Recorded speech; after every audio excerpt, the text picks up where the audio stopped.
الحمدللہ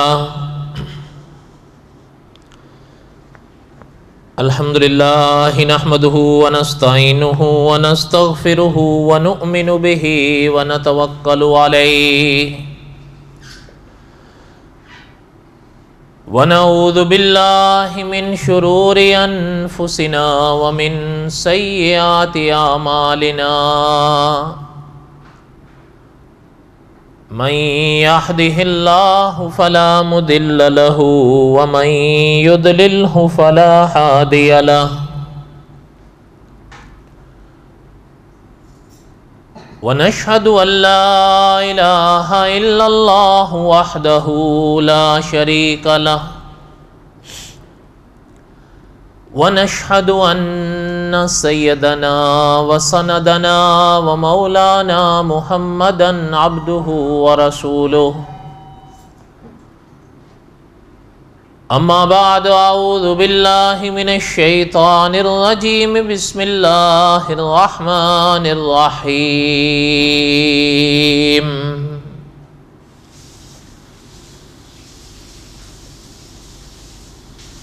انما يخشى الله من عباده العلماء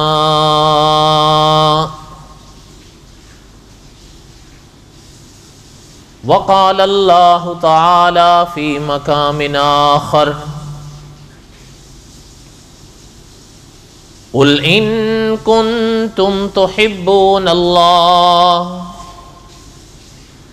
فاتبعوني يحببكم الله ويغفر لكم ذنوبكم والله غفور رحيم قل اطيعوا الله والرسول فإن تولوا فإن الله لا يحب الكافرين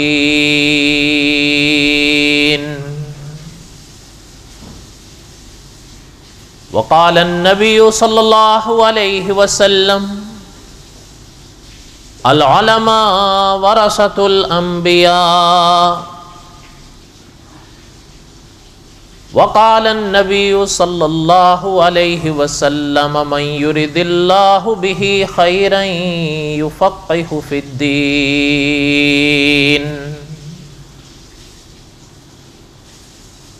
وقال النبي صلى الله عليه وسلم نحن الآخرون السابقون يوم القيامة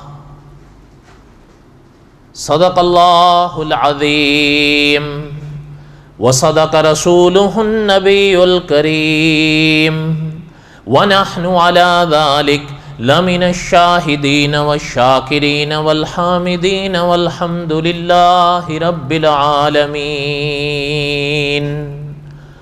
اللهم صل على محمد وعلى آل محمد كما صليت على إبراهيم وعلى آل إبراهيم إنك حميد مجيد اللهم بارك على محمد وعلى آل محمد كما باركت على إبراهيم وعلى آل إبراهيم إنك حميد مجيد اللہ اکبر لا الہ الا اللہ واللہ اکبر وللہ الحمد اللہ اکبر لا الہ الا اللہ واللہ اکبر وللہ الحمد اللہ اکبر لا الہ الا اللہ واللہ اکبر وللہ الحمد اللہ اکبر کبیرا والحمد للہ کثیرا وسبحان اللہ بکرۃ واصیلا۔ ہمہ قسم کی حمد و ثنا اللہ ذات لم یزل لا یزال کی پاک ذات کے لیے صدق دل سے لا تعداد مرتبہ درود و سلام امام الانبیاء حضرت محمد الرسول اللہ صلی اللہ علیہ وسلم کی پاک ذات کے لیے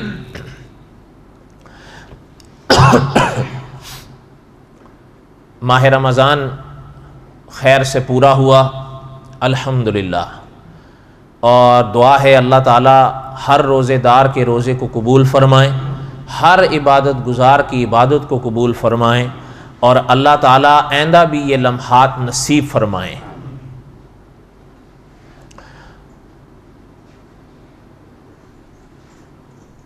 ہم نے اپنے اکابر سے سنا ہے کہ خدا کے کچھ ولی اس دنیا میں ایسے گزرے ہیں جن کی زندگی میں یہ ملا کرتا تھا کہ وہ ماہ رمضان کے آنے سے 6 مہینے پہلے دعا کیا کرتے تھے کہ اللہ ہمیں ماہ رمضان نصیب فرما، اور جب ان کو ماہ رمضان نصیب ہو جاتا تھا تو انہی اکابر سے ہم نے سنا ہے کہ 6 مہینے تک پھر وہ یہ دعا کیا کرتے تھے کہ یا اللہ یہ ماہ رمضان کے روزے ہمارے قبول فرما۔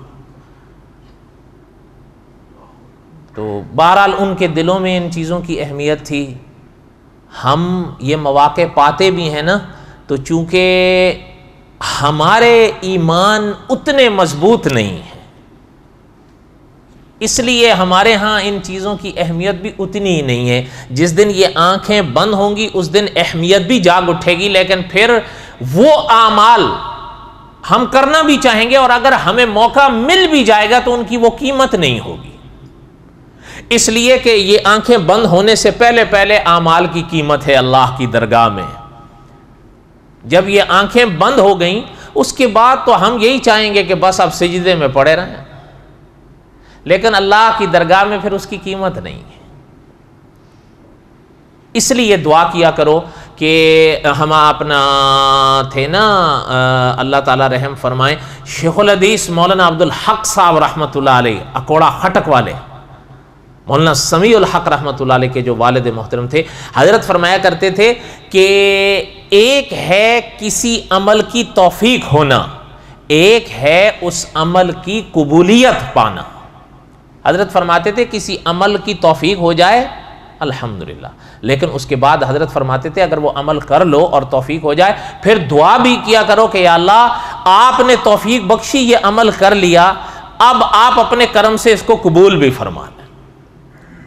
ورنہ آپ نے یہ بات تو سن رکھی ہے نا، اللہ جس سے چاہے کوئی کام لے لے، مقبولیت قبولیت تو دوسری بات ہوتی ہے۔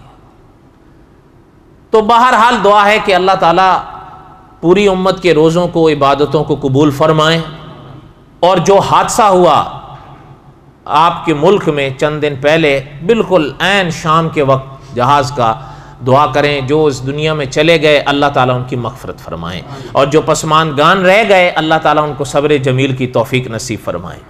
مشکل ہے نا، چند دن رہ گئے عید میں اور اتنا بڑا حادثہ، تو آپ سمجھ سکتے ہیں ان بیچاروں پہ ظاہری طور پر کیا عید ہوگی، وہ تو غم میں نڈھال ہوں گے، پھر اوپر سے جہاز کا حادثہ۔ سید عطا اللہ شاہ بخاری رحمۃ اللہ علیہ فرمایا کرتے تھے، اس دن میں یہاں عرض کر رہا تھا، سید عطا اللہ شاہ بخاری رحمۃ اللہ علیہ فرمایا کرتے تھے کہ لعنت ہو اس کی سواری پر بھی، کہ کوئی حادثہ ہو جائے تو لاش بھی نہ ملے انسان کی۔ سچ تو یہی ہے، مگر اب کیا کریں کہ ہم ضرورتوں کے تحت ایسے جکڑ گئے ہیں کہ اب اس کے سفر کے سوا کوئی چارہ نہیں۔ بس دعا کریں کہ اللہ تعالیٰ حفاظت فرمائے، اور جو چلے گئے اللہ تعالیٰ ان کی مغفرت فرمائے۔ اللہم اغفر لی وللمؤمنین والمؤمنات وللمسلمین والمسلمات۔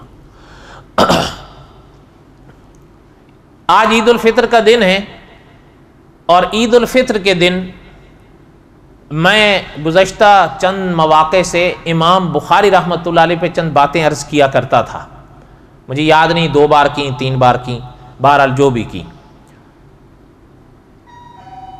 امام بخاری رحمۃ اللہ علیہ کو عید کے دن ان کا سبق میں اس لیے دہرایا کرتا ہوں بغیر کسی تخصیص کے کہ امام بخاری رحمۃ اللہ علیہ اس دن فوت ہوئے تھے۔ عید الفطر کی جو رات تھی امام بخاری رحمۃ اللہ علیہ اس رات فوت ہوئے تھے، اور یہ بھی شاید میں نے اس کسی سبق میں عرض بھی کیا ہو یا آپ نے بھی کہیں پڑھا ہو، عید الفطر یہ کون سے مہینے کی پہلی تاریخ ہے؟ اسلامی کیلنڈر کے لحاظ سے پوچھ رہا ہوں، شوال۔ ہو سکا کرے تو اسلامی مہینوں کے نام یاد رکھا کریں. ماہ رمضان کے بعد شوال، تو یہ شوال کا جو مہینہ ہے اس کی پہلی جو ہوتی ہے یہ عید الفطر ہوتی ہے. اور ذی الحج جو اسلامی کیلنڈر کا آخری مہینہ ہے اس کی جو 10 ہوتی ہے یہ عید الاضحیٰ ہوتی ہے. اور اسلام میں یہی 2 عیدیں ہیں،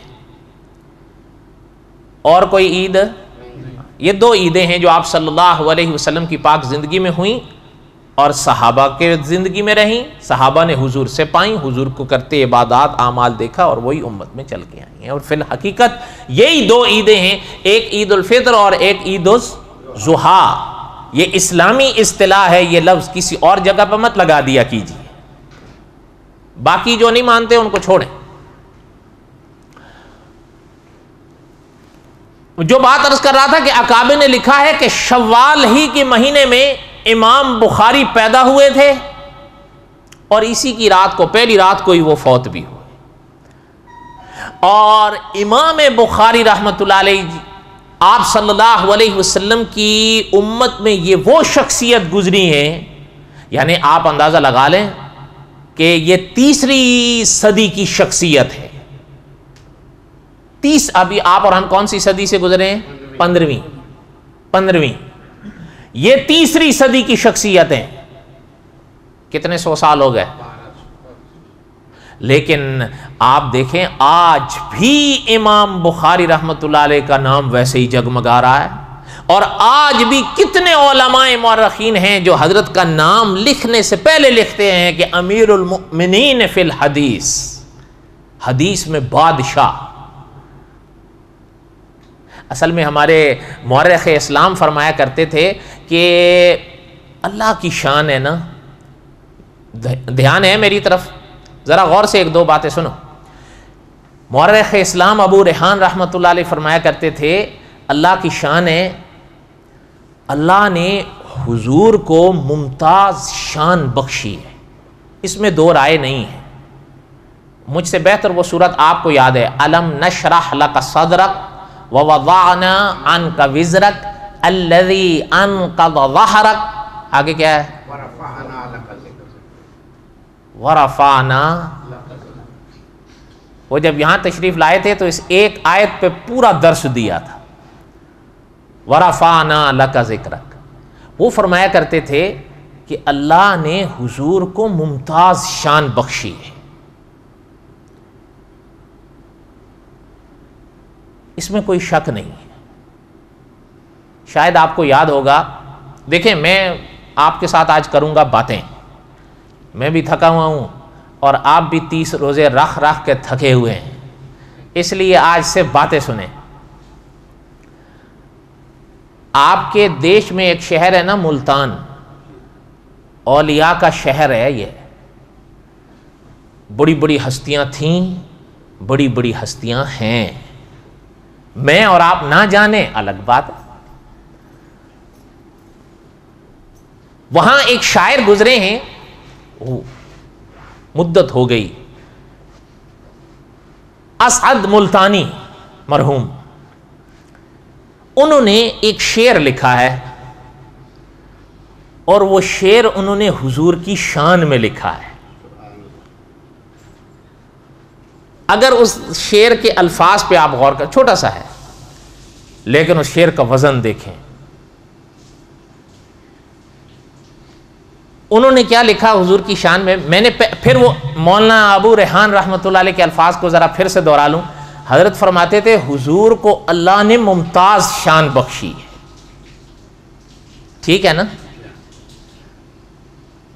اب ذرا اسعد ملتانی مرحوم نے کیا لکھا تھا حضور کی شان میں وہ ذرا سنیں.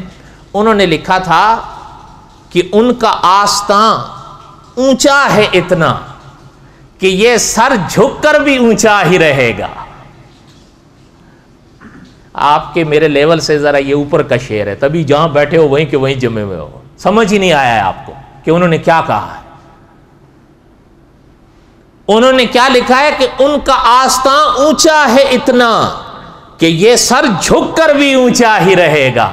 ان کا کہنے کا مطلب کیا ہے؟ ان کے کہنے کا مطلب یہ ہے کہ حضور کو جو شان اللہ نے بخشی ہے وہ اتنی جامع ہے، اتنی مکمل ہے کہ ہم حضور کی جس طرح تابعداری کریں ہمیں ایسا لگے یا دنیا کو ایسا لگے کہ یار یہ تو جھک رہے ہیں، فرمایا نہیں، ہم جھک نہیں رہے، ہم اٹھ رہے ہیں۔ یہ ہے ان کے شعر کا معنی کہ ان کا آستاں اونچا ہے اتنا کہ یہ سر جھک کر بھی اونچا ہی رہے گا۔ کوئی سمجھ میں آئی آپ کہ ابھی بھی نہیں سمجھ میں آئی؟ اب بھی نہ سمجھ میں آئے تو ہم کیا کہہ سکتے ہیں؟ جو بات عرض کر رہا تھا کہ حضور کو جو اللہ نے ممتاز شان بخشی ہے، مولانا ابو ریحان رحمۃ اللہ علیہ فرمایا کرتے تھے کہ بات یہ ہے کہ حضور علیہ الصلوۃ والسلام کے ساتھ جن کو یا جس کو نسبت حاصل ہو جائے وہ بھی جائے۔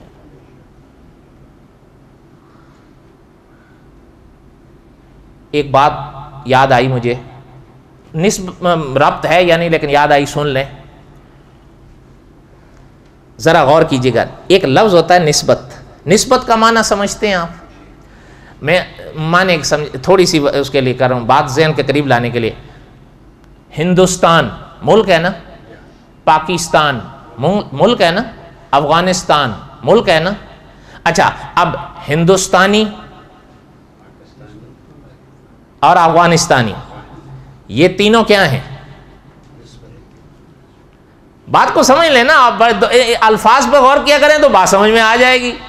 پاکستان، ہندوستان، افغانستان، ایران، عراق، یہ سارے ممالک ہیں، لیکن یہ آپ دیکھیں نا، ہندوستانی، پاکستانی، افغانستانی، ایرانی، عراقی، یہ سب کیا ہیں؟ پتہ چلتا ہے کہ اس دیش کے ہیں۔ ایسا ہی ہے یا نہیں؟ یا کئیوں کی نسبت شہروں کی طرف ہوتی ہے، شیرازی،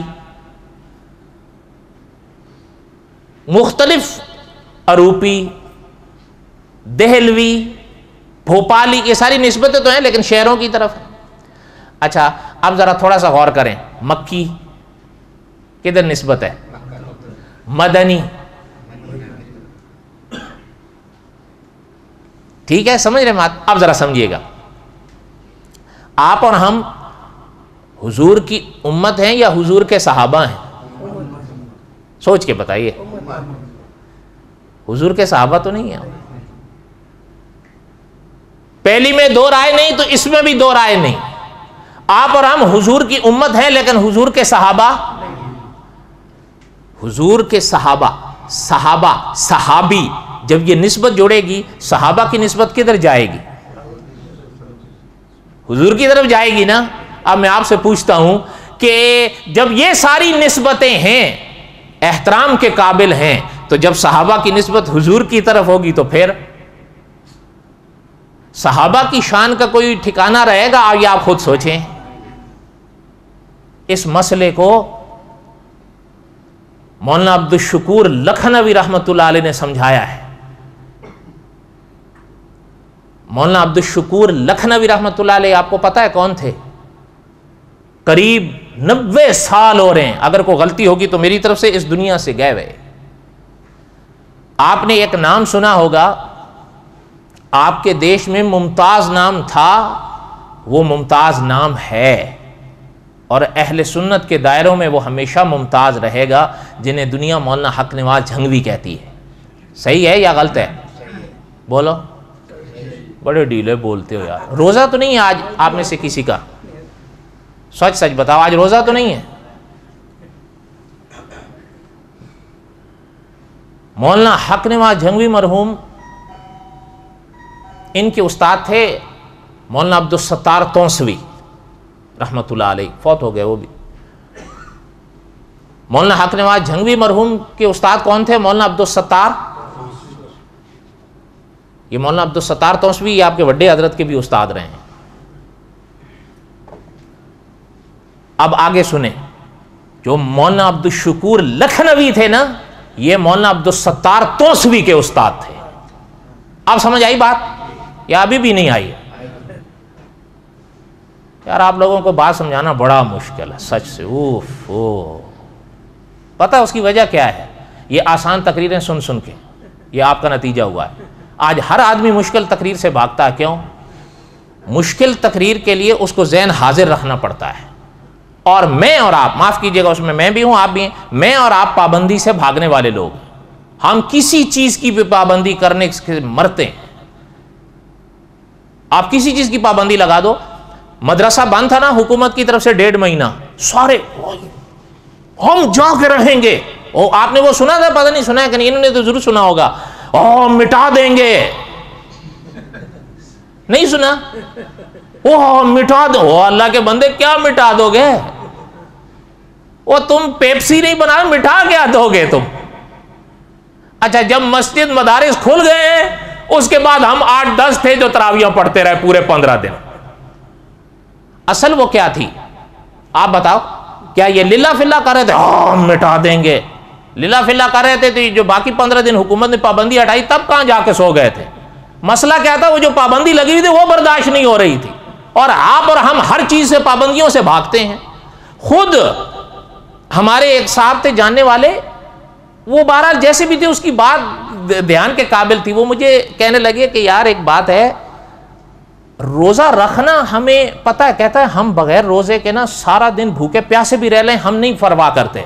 میں نے کہا ٹھیک ہے، لیکن کہتا ہے جس دن مولوی صاحب کہتے ہیں کل سے روزہ ہے ہمارے لیے روزہ رکھنا ہو. میں کہا کیوں؟ کہتا ہے یار پابندی جو لگی ہوئی ہوتی ہے بھئی اب نہ کھاؤ گے نہ پیو گے، وہ برداشت نہیں ہوتی ہم سے.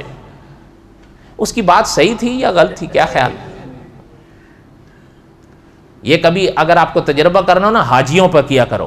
حج پہ پابندیاں لگتی ہیں نا 5 دن کے لیے، آپ مکی صاحب کے دروس سن لیں، سگریٹ، نسوار، حالت احرام میں، وہ کیوں پوچھ رہے ہوتے ہیں آپ بتاؤ؟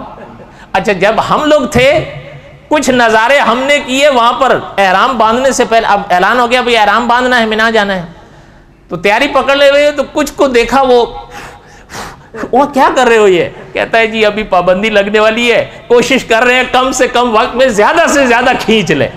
وہ اللہ کے بندو تم لوگ کیا اس کو اندر جذب رکھو گے 5 دن تک؟ بڑا مشکل ہوتا ہے. حالانکہ یہ پابندیوں سے بھاگنا یہ کمزوروں کی نشانیاں ہوتی ہیں جس کی وجہ سے ہم لوگ پیچھے رہ جاتے ہیں. بہرحال جو بات میں عرض کر رہا تھا، مولانا عبدالشکور لکھنوی رحمۃ اللہ علیہ کی بات یاد ہے؟ یہ مولانا عبدالستار تونسوی کے استاد تھے. جب مولانا عبدالستار تونسوی کے استاد تھے تو مولانا حق نواز جھنگوی کے کیا لگے؟ دادا استاد. جو استاد ہو نا اپنے ان کو استاد کہا جاتا ہے، اور جو استاد کے استاد ہوں ان کو کیا کہتے ہیں؟ دادا استاد ہوتے ہیں. بات سمجھ آئی؟ اچھا اب مولانا عبدالشکور لکھنوی رحمۃ اللہ علیہ فرمایا کرتے تھے، یہ حضرت فرماتے تھے کوئی مانے نہ مانے، حضرت فرماتے تھے قیامت کے میدان میں جب میزان لگے گی، قیامت کے میزان حق ہے یا نہیں؟ میزان سمجھتے ہیں آپ؟ ترکڑی جس میں اعمال تولے جائیں گے، اور یہ قرآن و سنت کا مسلک ہے. اس کو کیا کہتے ہیں؟ میزان.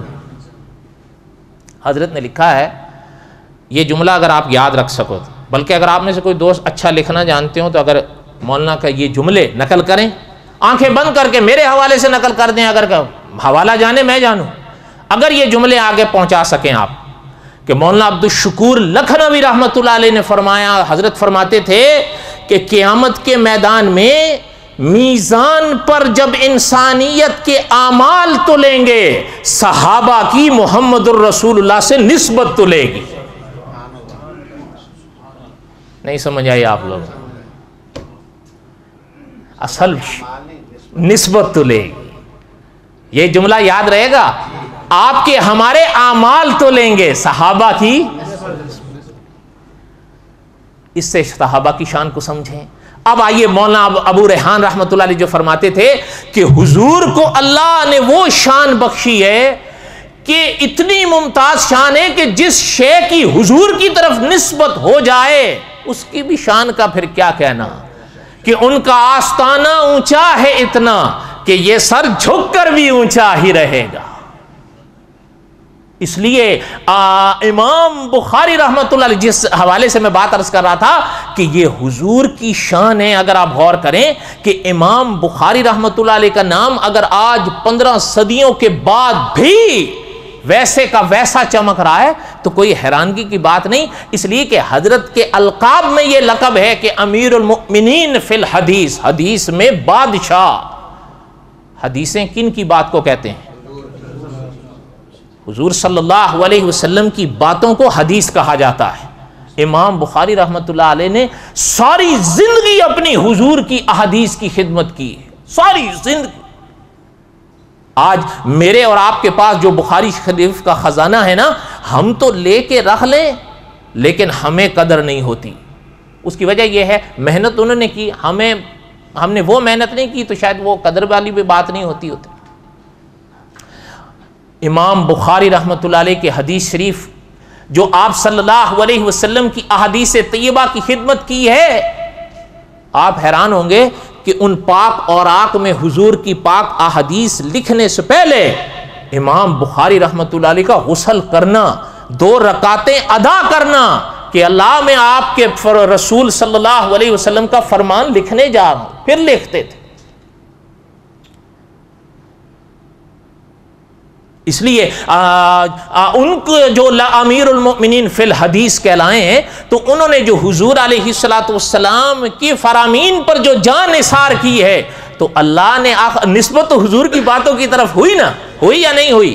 تو وہ نام بھی تو پھر کیسے جگمگا رہا ہے، پھر اللہ نے اس نام کو بھی شان دی ہے کہ آج حقیقت یہ ہے میں اور آپ بھلے جتنے بھی گنہگار ہوں، لیکن دل کا عالم یہ ہے امام بخاری، حالانکہ ہم حنفی ہیں، کہہ دو الحمدللہ ہم حنفی ہیں، بقول مولانا عبدالشکور دین پوری رحمت اللہ علیہ کے، ہم حنفی ہیں، منفی نہیں، لیکن یہ بھی سچ ہے کہ ہر حنفی امام بخاری رحمت اللہ علیہ کی پاؤں کی جوتی کو اپنے سر کا تاج سمجھتا ہے۔ کیوں؟ اس لیے کہ انہوں نے حضور کی احادیث کی خدمت کی ہے۔ صحیح بات ہے یا نہیں؟ اچھا، یہ ایک بات مجھے یاد آئی، بہرحال امام بخاری رحمۃ اللہ علیہ، اب وقت نہیں امام بخاری رحمۃ اللہ علیہ پر، تو میں عرض کروں گا تو کرتا چلا جاؤں گا۔ اگر آپ حضرات تھوڑا تھوڑا آگے آگے آ جائیں تو یہ ان حضرات کے لیے بھی آسانی ہو جائے گی اور آپ کے لیے بھی۔ تھوڑا تھوڑا آگے آ جائیے تو وہ جو حضرات آئیں گے اس طرف سے آ کے بیٹھ جائیں گے۔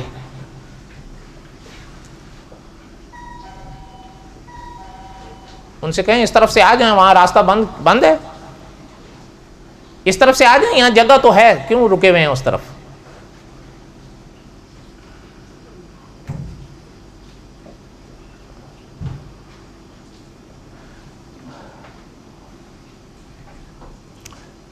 درود شریف پڑھیں، اللہم صلی علی سیدنا و مولانا محمد وعلی آل سیدنا و مولانا محمد وبارک وسلم وصلی علیہ۔ عرض یہ کر رہا تھا کہ امام بخاری رحمۃ اللہ علیہ جو آپ صلی اللہ علیہ وسلم کے فرامین جمع کر کر حضور کی امت کو دے گئے، نسبت حضور سے حاصل ہوئی تو بقا بھی ہمیشہ کی حاصل ہوئی۔ لیکن ایک بات اور ہے، اس کو بھی سمجھیں۔ اب بہرحال ربط ہے یا نہیں، لیکن مجھے یاد آئی تو سن لیں۔ ہمارے شہید ختم نبوت مولانا یوسف لدھیانوی رحمۃ اللہ علیہ حضرت فرمایا کرتے تھے کہ حضور اس امت کو جس راہ پر چلا کر گئے ہیں، اس راہ کا ہر گل بوٹا ویسے کا ویسا ہی روشن ہے، بس ہم چلنے والوں نے چلنا چھوڑ دیا۔ بات سمجھ آئی آپ کو یا نہیں آئی؟ حقیقت ہے۔ اس لیے یہ کوئی نہ کہا کرے کہ جی وہ یوں کہتا یوں کہ، حضور کے سارے فرامین موجود ہیں، حضور کے سارے فرامین موجود ہیں۔ کون سی بات ہے حضور کی جو محفوظ نہیں ہے؟ بلکہ میں نے عرض کیا، آپ کے دیش کے سب سے بڑے عالم شیخ الاسلام والمسلمین مفتی محمد تقی عثمانی صاحب نے لکھا ہے، حضور کی باتیں تو حضور کی امت تک ایسے پہنچی ہیں کہ حضور کی فرامین کے جو راوی ہیں، حضور کے فرامین کے کسی راوی پر کوئی شخص ایک انگلی اٹھا دے کہ بھئی یہ صاحب کون ہیں، پورے اس راوی کا الف سے یہ تک سارا چٹھا بٹھا سامنے آ جائے گا پرکھنے کے لیے۔ جس انسان پر دیکھیں، آپ اور ہم تو معصوم نہیں ہیں، خطرہ ہوتا ہے نا کہیں جھوٹ نہ بولنا، ہے یا نہیں؟ بات امام بخاری کی آئی تو عرض کروں، اکابر نے لکھا ہے، بعض اکابر کے ملفوظات ہیں کہ امام بخاری رحمۃ اللہ علیہ، مجھے جہاں تک یاد آ رہا ہے امام بخاری ہی یاد آ رہے ہیں، کوئی غلطی ہوگی تو میری طرف سے، اکابر کے ملفوظات میں ملتا ہے کہ امام بخاری رحمۃ اللہ علیہ کو پتہ چلا کہ ایک صاحب کے پاس حضور کی حدیث ہے، وہ لینے گئے تو دیکھا کہ وہ شخص گھوڑے کے سامنے کھڑا ہے، یوں جھولی کر کے ایسے بلا رہا ہے۔ اچھا اگر آپ گھوڑے کو ایسے کر کے بلائیں، گھوڑا آئے یا نہ آئے؟ بولو تو صحیح، گھوڑا آ گیا۔ گھوڑا جب قریب آیا اس نے یوں کر دیا، مطلب کہ یہ دامن حضرت واپس ہو۔ انہی صاحب نے یا کسی اور نے پوچھا کہ بھئی آپ کیوں آئے، کیوں چلے؟ فرمایا بھائی میں نے یہ سنا تھا کہ ان صاحب کے پاس اللہ کے رسول، آگے آ جائیں بھائی، میں نے پہلے بھی آپ لوگوں کو کہا آگے آ جاؤ، اب پھر بھی وہی ہوا۔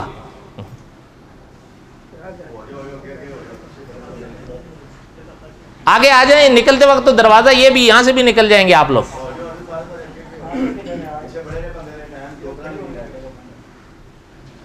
آ جائیے آ جائیے۔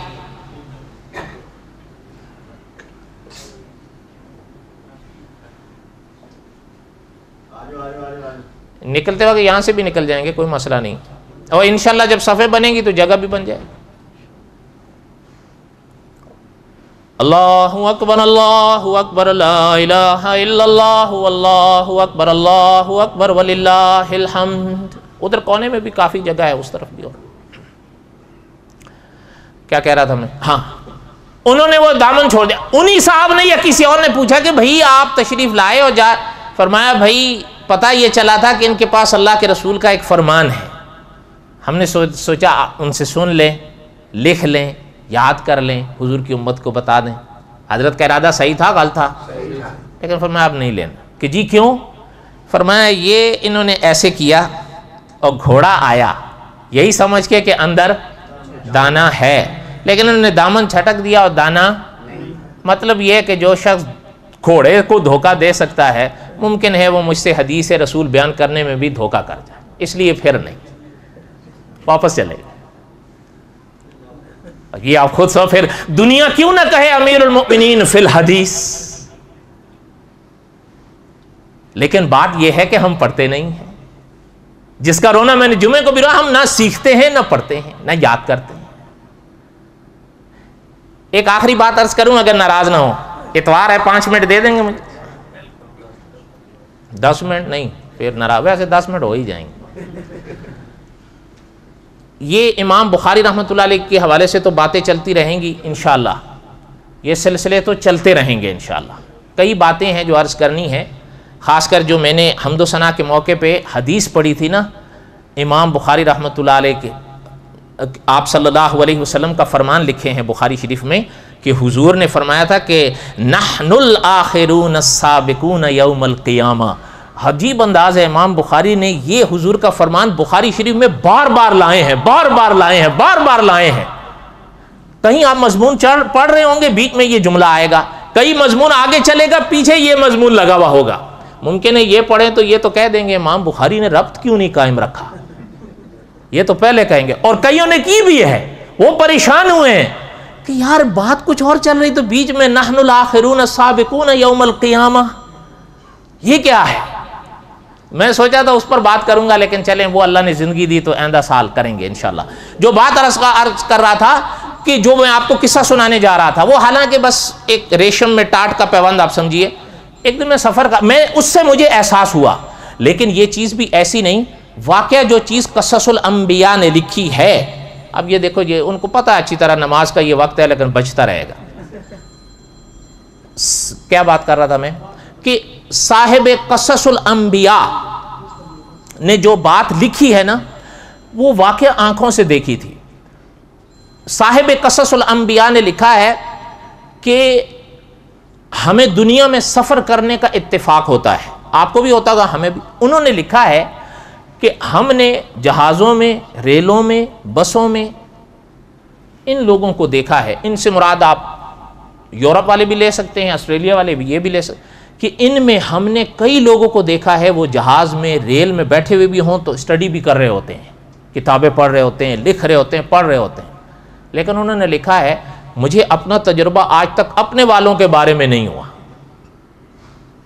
پتہ نہیں آپ کو ہوا ہو تو، مجھے بھی نہیں ہوا، زیادہ ہوتا ہے تو اسی پہ اب رہ گئے. اب کیا ہے، اب تو لوگ مسئلے پوچھتے ہیں کہ جی قرآن پاک نہیں پڑھ لی، قرآن پاک بھی یہیں پڑھ لیا کر، آج ہی یہیں پڑھ لیا کرو. پھر پوچھتے ہیں جی وضو کر کے پڑھا کریں، نہیں تم بغیر وضو کے پڑھا کرو. انا للہ و انا الیہ راجعون. اچھا میں نے اس دن ایک نظارہ کیا، ہاں آپ ذرا سوچئے گا، ہاں دیکھیں جائز ناجائز اپنی جگہ، یہ مت کہیے گا وہ کہہ رہا تھا حرام ہے، جائز ناجائز اپنی جگہ کے، وہ سارے آپ مجھ سے بہتر جانتے ہیں کہ اس کا کیا حکم ہے. ایک آدمی کو میں نے دیکھا قرآن پاک پڑھ، اچھا پڑھ لیا، دیکھ لیا، اس کے بعد ٹھپ کے نیچے رکھ دیا. اچھا اب آپ بتاؤ یہ ٹھیک ہے؟ بتاؤ، بولو تو صحیح. ہمارے بڑوں کو ہم نے دیکھا، حالانکہ ہمارے بیچارے بڑے بوڑھے کیا تھے، وہ کوئی ایسے تقوی کے اعلیٰ مقام پر تو نہیں تھے، لیکن قرآن کو ہمیشہ چوم کر سب سے اوپر رکھتے تھے. اور شاید ہمارے ایک استاد تھے، آپ مانو نہ مانو، ہمارے ایک استاد کہتے تھے شاید ہمارے بڑے بوڑھوں کا یہ ادب تھا کہ اس کے صدقے میں ہمیں بھی کلمہ نصیب ہو گیا. لیکن آگے جو ہم آ رہے ہیں الامان والحفیظ. جو بات آپ کو بتا رہا تھا، ایک دن میں ریل میں تھا، اس میں رش تھا، کھڑا ہوا تھا میں بھی، ایک لڑکا کھڑا تھا، ان کی ایج کا ہوگا یا ان سے چھوٹا ہوگا یا آ کے بابو کے ایج کا ہوگا. وہ کتاب پڑھ رہا تھا ایسے. میری ایک عادت ہے، اچھی کہیں یا بری، جب کوئی کتاب پڑھ رہا ہوتا ہے تو میں کوشش کرتا ہوں اس کا ٹائٹل دیکھوں کہ کیا پڑھ رہا ہے. اچھا اس کا ٹائٹل ایسا تھا، میں نے مشکل سے یا آسانی سے گردن موڑ مار کے نیچے لے گیا. وہ کتاب پڑھ رہا تھا شیخ ابن سینا کی، ابو علی ابن سینا جو تھے. میں اتنی موٹی کتاب تھی، پڑھ رہا تھا، جب تک اسٹیشن اس کا نہیں آیا وہ پڑھتا رہا. اسٹیشن آیا اس نے کتاب بند کی، چلا. مجھے ایک خیال آیا، میں نے کہا یار آج تک دیکھیں کئی دنیا کے شہر جانے کا اتفاق ہوا، میں نے آج تک اپنے کسی آدمی کے منہ سے آج تک ابن سینا کا نام بھی نہیں سنا. دیکھیں ان کے مسلک سے، ان کی باتوں سے اختلاف اپنی جگہ ہے. علمی اختلافات یا عقیدے کے اختلاف تو ہوتے ہیں نا، وہ تو اپنی جگہ ہوتا ہے. لیکن مولانا امین اکاڑوی رحمۃ اللہ علیہ فرمایا کرتے تھے خوبی مان لینی چاہیے چاہے کسی میں بھی ہو. آپ کسی کو بھی پوچھ لیں یا آپ خود اپنے سے پوچھ لیں کہ ابن سینا کون تھے.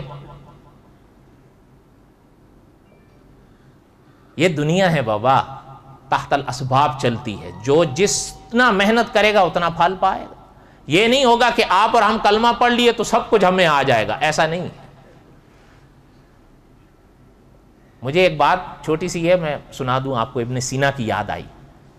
حالانکہ میں نے پہلے عرض کیا کوئی علمی اختلاف اپنی جگہ، لیکن بہرحال ان کی تاریخ کا ایک واقعہ ہے کہ حالانکہ صدیاں ہو گئیں اس شخص کو اس دنیا سے گئے ہوئے، بڑی بڑی باتیں اکابر نے ان کے بارے میں لکھی ہیں، لیکن یہ مجھ سے بہتر آپ اسٹڈی کر سکتے ہیں، پڑھ سکتے ہیں، سرچ کر سکتے ہیں. خاص کر یہ جو ینگ جنریشن ہے، موجودہ میڈیکل سائنس نے تک ان کی کتابوں سے استفادہ کیا ہے. آپ تجربہ کر لیں. آخر وہ کیوں پڑھ رہا تھا آپ خود سوچیں. وہ تو چائنیز تھا، اس کو ابن سینا سے کیا لگا، آخر کوئی بات تو تھی. اچھا اور جو مقام تھا، بہرحال ایک دن ان کا ایک شاگرد تھا ان کی طرح، ان سے مراد میرا کیوٹ سا، یعنی کوئی ناراضگی کی بات نہیں، کیوٹ سا. تو وہ ان کے ساتھ لگا رہتا تھا. کئی عرصہ دیکھتا رہا بھئی استاد کے آگے تو دنیا بچھ بچھ جاتی ہے، کہیں بھی جاتے ہیں تو دنیا تو نثار ہو جاتی. کمال کی لوگ قدر تو کرتے ہی ہیں. ایک دن بیٹھے بیٹھے کیا ہو گیا بھائی، یار یہ آپ لوگوں کو بھی گرمی آ جاتی ہے.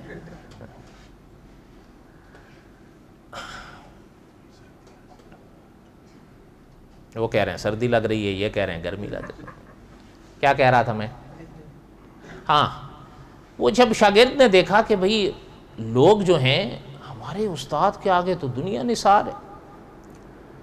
ایک دن وہ آہستہ آہستہ نا اسی طرح اپنے استاد جی کے پاس ہو گئے، جو شاگرد تھا. وہ کہنے لگا کہ استاد جی ایک بات کہوں. شیخ ابن سینا نے کہا کہ کہو. کہنے لگا کہ آپ کو اللہ نے بڑی عزت دی، بڑا بڑا مقام ہے، آپ تو جہاں جاتے ہو تو لوگ آپ کو ہاتھوں لیتے، ہاتھوں. میں نے ابھی عرض کیا نا، کمال کی لوگ قدر تو کرتے ہیں. شاید آپ کو یاد ہوگا، ابھی میں نے عرض کیا تھا، مولانا حق نواز جھنگوی مرحوم، ان کی زندگی کا ایک واقعہ ہے تاریخ میں. ایک دفعہ گاڑی میں بیٹھے ہوئے کسی کو نظر آ گئے تھے، ان پر بیچاروں پر حملے ہوتے تھے، اس لیے وہ اپنی جان کے لیے کبھی محفوظ تو رکھتے تھے. گاڑی میں بیٹھے کسی کو نظر آ گئے، لوگوں نے دیکھ لیا. آپ یقین کریں، عقیدت میں لوگوں نے مولانا کی گاڑی کو کندھوں پر اٹھا لیا کہ جہاں تک ہم ان کو لے جا سکتے ہیں ہم لے کے جائیں گے. مولانا کہہ رہے ہیں بھائی، انہوں نے کہا نہیں. تو شاگرد نے کہا کہ اچھا ابن سینا تو پھر اور پرانے دور کی بات. کہا کہ جی آپ تو، حضرت نے فرمایا پھر کیا کروں. ابن سینا نے کہا، انہوں نے کہا جی آپ نبوت کا دعویٰ کیوں نہیں کرتے.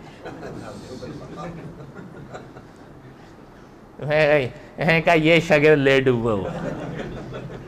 ہاں بھائی، حضور کے بعد نبوت کا دعویٰ چیئے مانا. اچھا ابن سینا چپ ہو گیا، کچھ جواب نہیں دیا اس کو. حالانکہ ہم تو چاہتے تھے جواب دے نا، طرح دے گئے. پھر چلو، اصل میں جواب موقع سے سجتا ہے نا. اس وقت کہہ بھی دیتے تو کہہ دیتے تو شاید ذہن میں شاگرد کے اس طرح نشین نہ ہوتا. تاریخ میں ہے کہ کچھ دنوں بعد ابن سینا کو سفر پیش آیا دمشق، شام، سیریا کا جو کیپٹل، وہاں کا سفر تھا. اور اب کے اکابر بھی یہ فرماتے ہیں کہ وہاں سردی کڑاکے کی پڑتی ہے، دمشق. ابن سینا وہاں گئے تو جو جامعہ دمشق ہے، وہاں کی جامع مسجد، اس کے ساتھ میں انہوں نے کمرہ لیا، وہاں رہے. کسی ضرورت کے تحت گئے ہوں گے تو وہ شاگرد بھی ساتھ ماں. تو رات، سردی کا موسم تھا، لیکن وہ تاریخ کے اوراق بتاتے ہیں کہ ابن سینا کا مزاج تھا تہجد پڑھنے کا. تو رات کو آنکھ کھلی، ابھی فجر کا وقت نہیں ہوا تھا، تہجد تھا. تو انہوں نے شاگرد کو ہلایا کہ بھئی بیٹا اٹھو، اور مجھے اگر پانی آپ گرم کر دو، سردی بہت زیادہ تھی، ٹھنڈا پانی ہے، تو اگر گرم پانی کر دو تو میں وضو کر لوں اور تہجد پڑھ. بات سمجھ آئی ابن سینا کی؟ اچھا وہ جو شاگرد تھا وہ لحاف میں لیٹا ہوا، اوپر سے سردی، برف. تو وہ اندر سے ہی کہتا بھئی آپ کون اٹھے.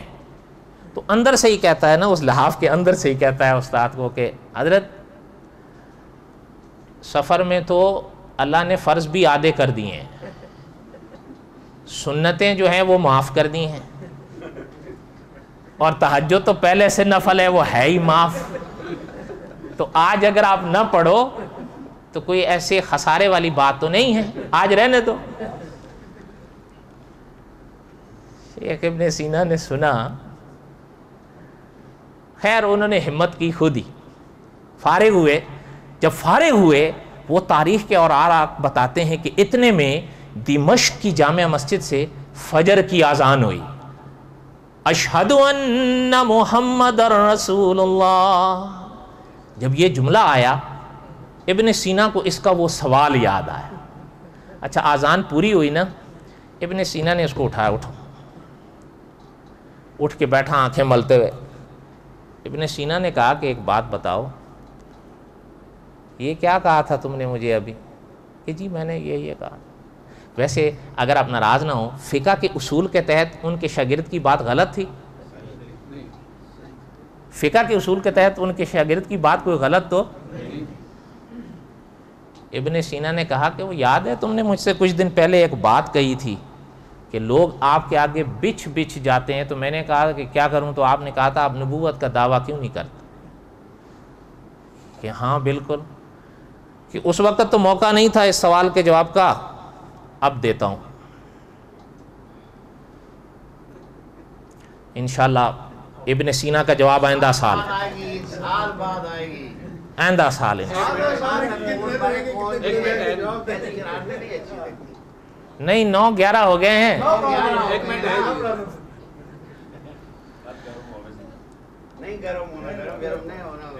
ابن سینا نے،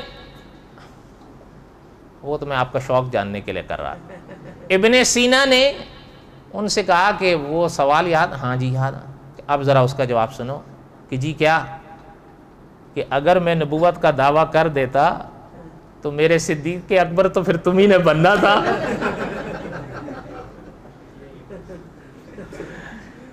کہ بھائی دیکھو کہ یہ ذرا سی سردی تجھے لگی تو مجھے فرائض، سنن، واجبات اور نوافل کے مسائل پڑھانے نکل پڑا ہے.